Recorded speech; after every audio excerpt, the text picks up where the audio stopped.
I know that one of the first cars that were built were actually electric. Yeah. Yeah.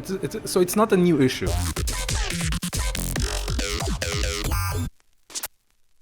It's going to change a lot of things, but at the same time, I feel that a lot of people are very much against it.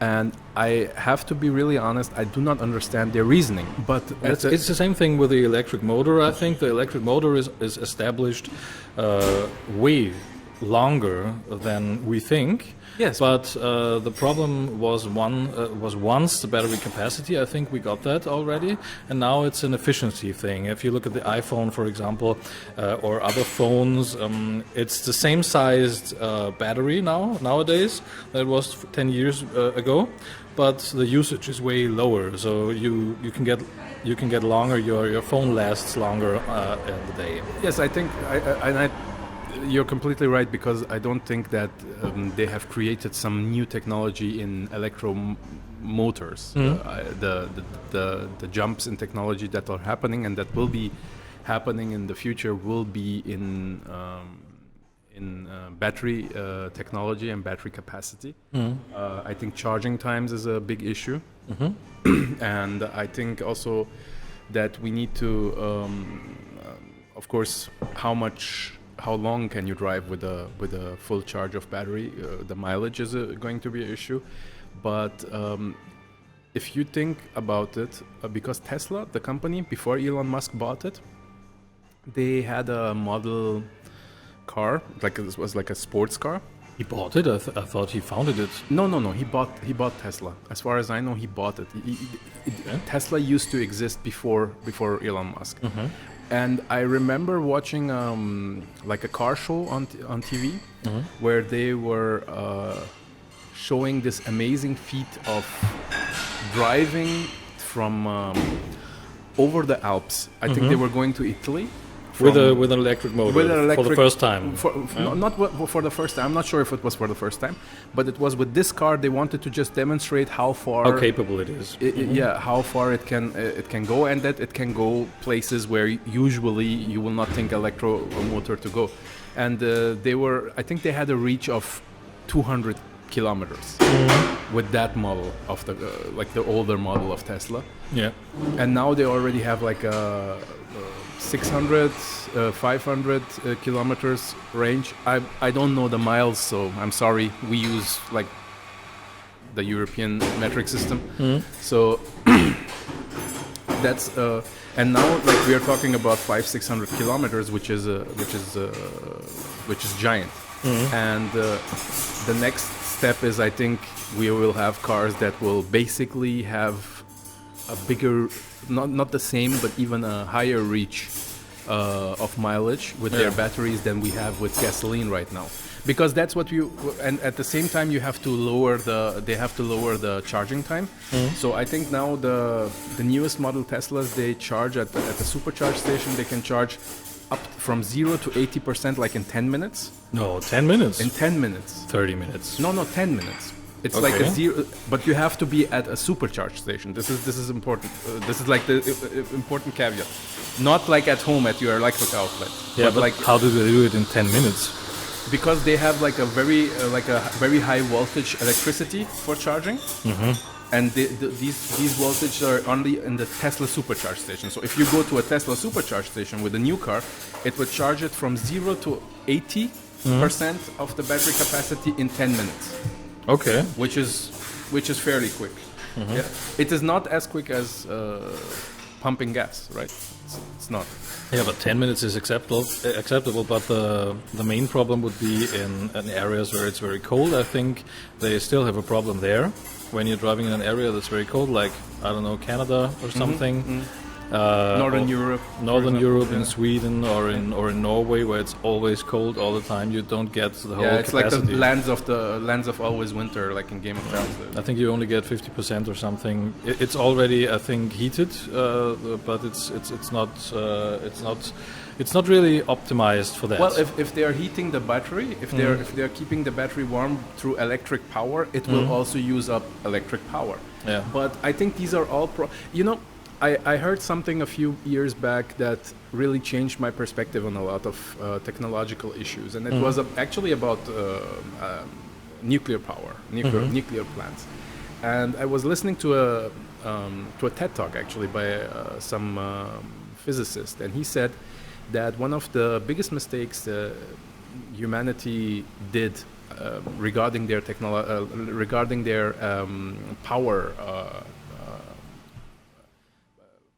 production was that after Chernobyl, we basically gave up on nuclear power completely.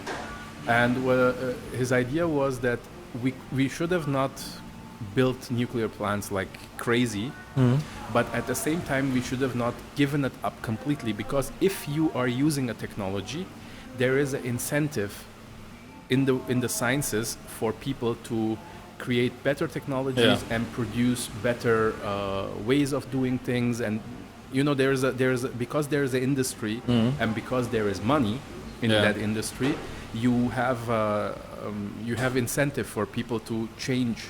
Yeah, it's the same thing with podcasts, for example. I think this is the second or the third birth now of the podcast era, and it seems to work now because most of the industry is already there, and and there are many companies that are earning money from that. Because like 10 years ago or 15 years ago, there were only few people who would benefit from podcasting, and now it seems to work. For example, but podcasting is already at least a decade old, or 1.5 decades. But nobody was interested until a few years ago when Spotify came along and all the streaming services came along that also got podcasts in their portfolio. And in the last 2 years, I guess, the industry went way up.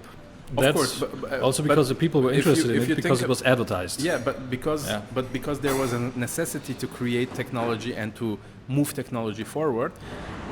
Which electric e-mobility products do we use nowadays? We have electric scooters. We have bigger ones that we can drive on the street as well. Yeah. We have bikes as well. Electric bikes, yes. Electric motorbikes. We have electric bicycles, of course. Yeah. We have electric cars, of course. But do we have electric planes? I don't think big ones. No, electric planes, as far as I know, are not very efficient because the weight of the battery is so high that you need... You will use up a lot of energy. Basically, I think right now you will use up all the energy of the battery just to carry the battery. Within the city, for example, you have a small e-scooter where you can stand on and you drive through the city, and it has about a 20-mile radius, 10-15-mile radius or something. Miles or kilometers? Miles, 20 kilometers, for example. That's good. That's really, really good. Yeah, that would be very nice if it would be true, but I think it's about 15 kilometers or something. Okay, it's 15 kilometers. Example, I have a more expensive one, but it had to be repaired on guarantee 5 times now. I had to send it back 5 times. So they changed the control unit, they changed the battery, they changed the motor, and then they changed the control unit. Right now, it's the fourth time. But it's also within the guarantee. But is that really the same one that you bought? Is it really the same? I think it's the same one that I bought. But I wanted to talk about that because with e-mobility products, most of the time you can do that as well, because the motor, for example, of a Tesla, it doesn't have to be repaired or something. It works or it doesn't work. It's digital. No, of course, it can be repaired. No, it is not software, Manuel. It's not digital. It's a hardware piece of equipment that can break. It's not with a combustion engine, with a traditional one, because you have to clean some tubes or something. You have to oil something. It has less moving parts. It has less moving parts, way less. Yeah. So if there is a problem, it's probably with a battery. Maybe. It's probably with a battery, and you can change the battery and then it runs again for about 10 years. I'm not sure that is true, because I think, of course, the same or you have much less moving parts in an electric car than in a combustion engine, of course. Yeah. And that way you have much less parts that can break. But I think still you can break your motor, you can break your battery, you can break maybe the computer system that controls everything, because that is something that of course there is a lot of less moving parts, but then you have to understand that you have much more electric technology in your car now. So you have like 50 cameras, and you have like Yeah, it also uses up battery when you're not driving. yeah, for example, and all these things they can also break. So I'm not sure if it's from a braking point of view, it is much easier, but it is, of course, there is less going to the workshop. Definitely. I think a lot of things that can break, you can basically, if it's a software problem, you can change it like by mobile connection, and they can get into your car and change the software and fix the problem like they do with your computer or with your software. But at the same time, you will also have issues with like, what about garbage? What about garbage? Because I think, like, look, our phones right now, if your phone breaks and you bring it for repair, or like your electric scooter, if you brought it to them for repairing, they did not change. They did not took out the motor and fixed it and put it back in. They just changed the motor, right? Yeah.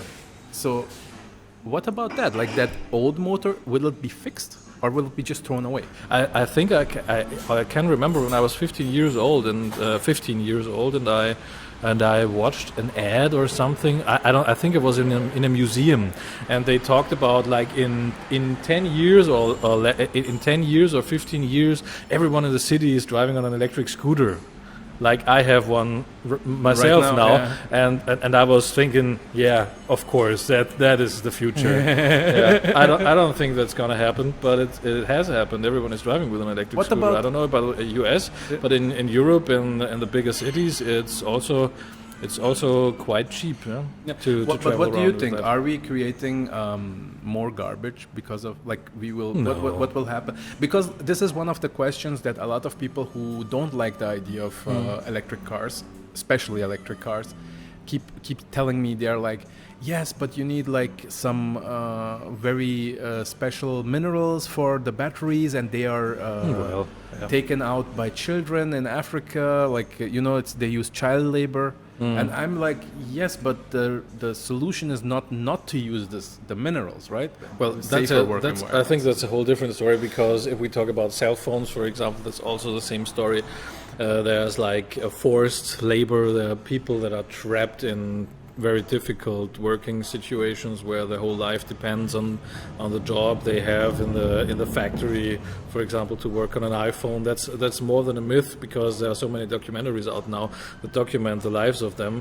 They have their passports taken away, and they can only get their passports when they leave the plant, and then their life is over, or something like that. They are very forced. Some people in other parts of the world are forced to work there. It's like slave labor. Yes, but look, but the production side of it, that's a whole different story, because that's a philosophy thing, and that's also a problem in the economies worldwide. There are poor economies, and there are economies where people are forced to do things they don't want to do.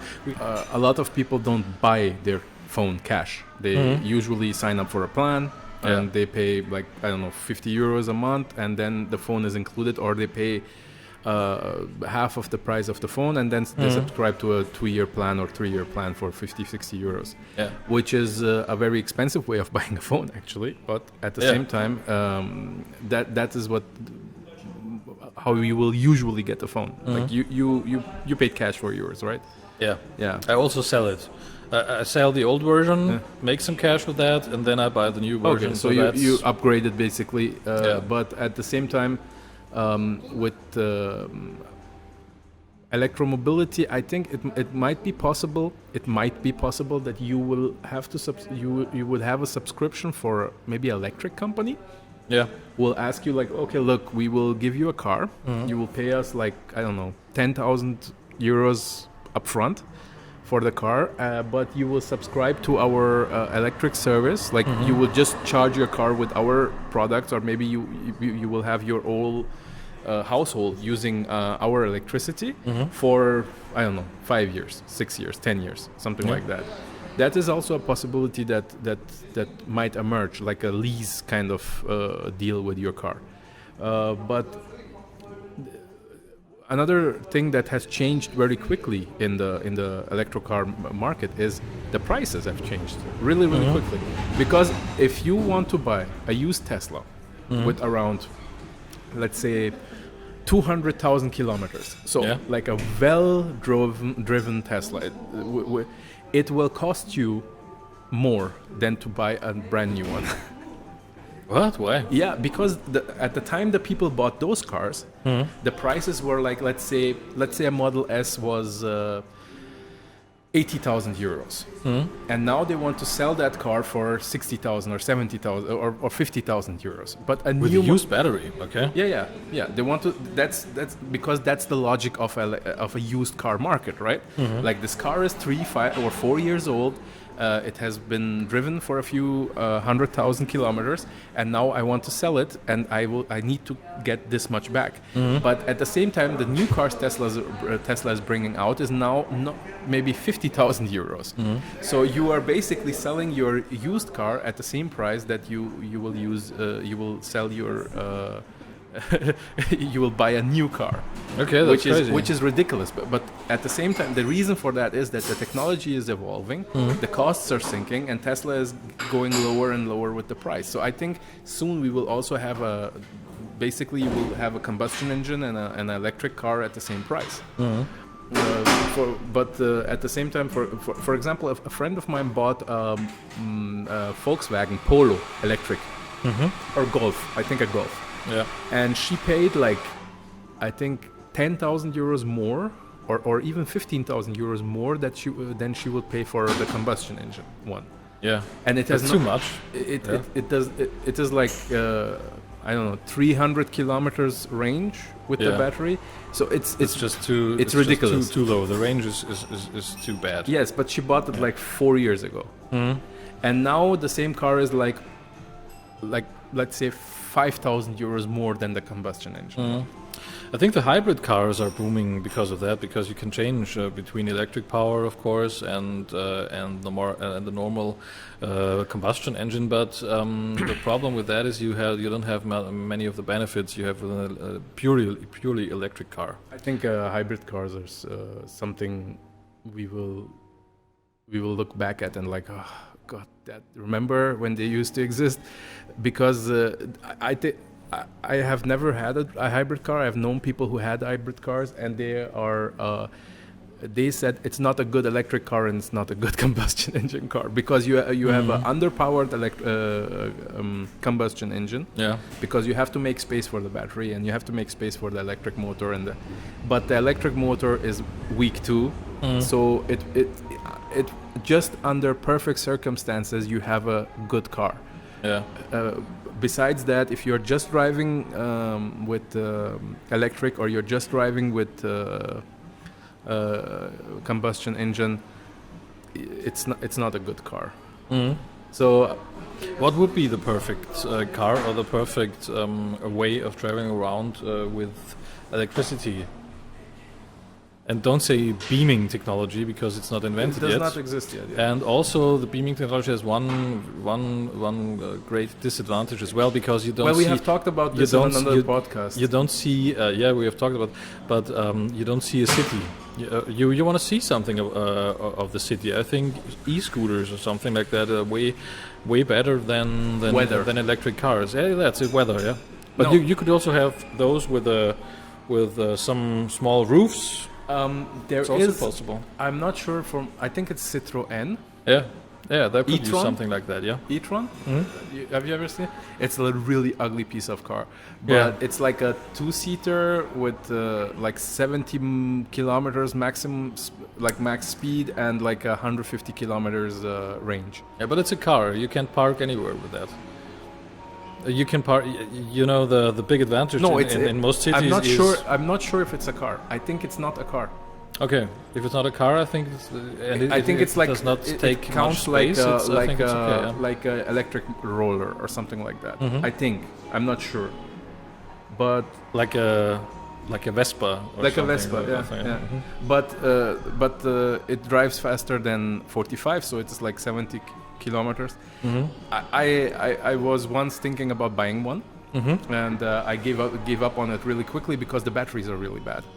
Okay. So basically, you can buy one like used for 2,000 euros, but the battery is like maybe 40, 50 kilometer range or something. So why would you do that to yourself? Yeah, that's not very good. But the battery doesn't take up much space, and you also have a weight problem there because the performance has to be good. You can't drive from 300 kilometers. You can't drive on the motorway. You can't drive on the freeway. You can't drive to another city because the range is not there and the speed is not there. It's only for the city. Yeah, it is basically if you're living in Vienna and you can just drive around Vienna with it. If you leave Vienna, you have to take the train or something like that. But I think that's a sort of a solution that we will need in the future for living with electric mobility. We have, because I think we will. The best thing I have ever seen, because we have talked about what used to exist, what exists now, and I think what the future brings is the Hyperloop system that is also from Elon Musk's brain, which is a very, very interesting system because it will shorten travel times amazingly. Like it will be like it's amazing. Like it goes like right now they have prototypes that goes like 2,000 kilometers per hour. We can talk about that in our next episode of the Internationals, and we can also talk about the Amazon drones because they got this week they got FAA approval. Really? They did? Yeah. So they can they're fly around now with the drones. They can deliver the packages with the drones in America. Oh, great. No, so a lot of people are out of work again. Yeah, I don't know. Or maybe there's just 600 drones flying around in the future. Patrick Bet-David on Wellutainment actually talked about that in the podcast as well. It was just a short segment, but you find the video on his YouTube channel. It's quite interesting, yeah. No one knows the details yet of that deal. But it seems to me that it's just approved now. They can fly, they can deliver the packages with the drones, and they guarantee within a 30-mile radius you get the package within 30 minutes. Actually, me and Manuel, we were talking about... basically, Manuel was ranting about package delivery today. Yeah. To me, and he was telling me that he's not getting his packages at the time, and he has to go to the package shop and pick them up because they don't put them in front of his apartment and stuff like that. So I understand his grief with package delivery, but a lot of people are employed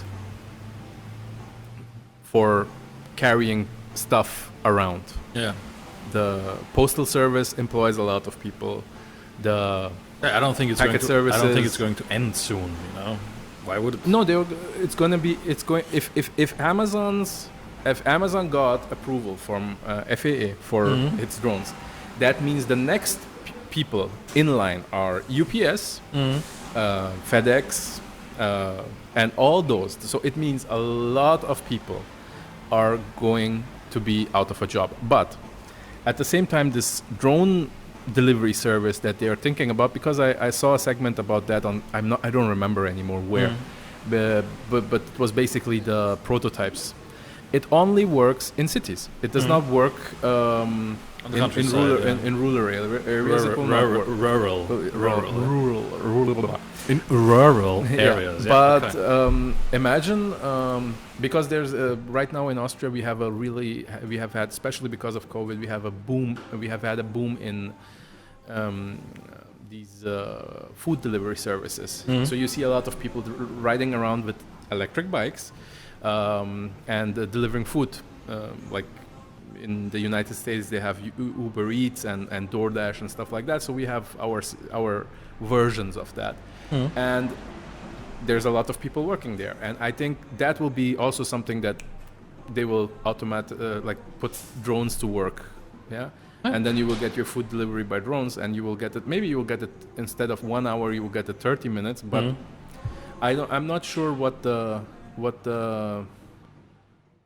if it's something good. I really have to think about it. But that's something we could talk about in the next episode. In the next episode of the Internationals. Maybe we have an expert on that as well. That would be nice to talk about with an expert. Can you grab one? I will open up my cellar and check what expert I have there in chains. Muchas gracias. para hablar para mí. I thank you very much. We Yeah? are really, really happy, and especially I'm really, really happy to bring you this international podcast live from Vienna. It's not live, it's alive. We are alive. No, live But, because we are yeah. we are live. We are live, At least we're yeah. not doing it over Zoom or Skype or some Yeah. shit like that. So we are basically sitting here in a very beautiful coffee house, and it was a pleasure, Manuel. Yeah, pleasure as well. Thank you for taking the time, as always, and yeah, stay healthy. Yeah, stay black.